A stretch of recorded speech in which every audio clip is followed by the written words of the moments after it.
Jeshi la Polisi mkoa wa Ruvuma tunaendelea vyema na majukumu ya kusimamia sheria za nchi katika kuhakikisha usalama wa raia na mali zao.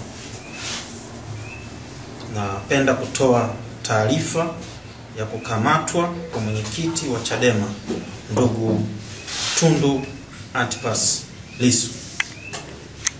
Jeshi la Polisi mkoa wa Ruvuma linapenda kutoa taarifa ya kukamatwa kwa mwenyekiti wa Chama cha Demokrasia na Maendeleo Chadema ndugu Tundu Antipas Lissu mnamo tarehe 9 mwezi wa 4 2025 katika mtaa wa Soko Kuu wilaya ya Mbinga.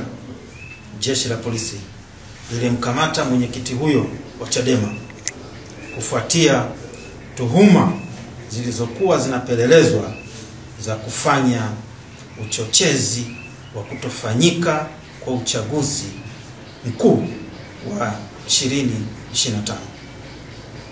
Mtuhumiwa huyo anahojiwa na Jeshi la Polisi juu ya tuhuma hizo huko Dar es Salaam. Jeshi la Polisi linatoa onyo kwa vyama vyote vya siasa kutotoa maneno ya uchochezi, kutotoa lugha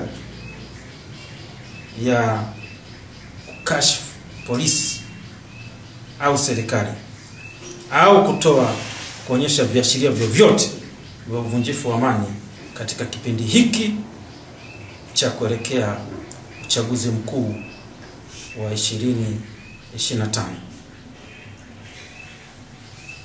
Na kwa yeyote ambaye tabainika kufanya vitendo hivyo, Jeshi la Polisi litamchukulia sheria na litamtendea kwa mujibu wa sheria. Asanteni sana kwa kunisikiliza.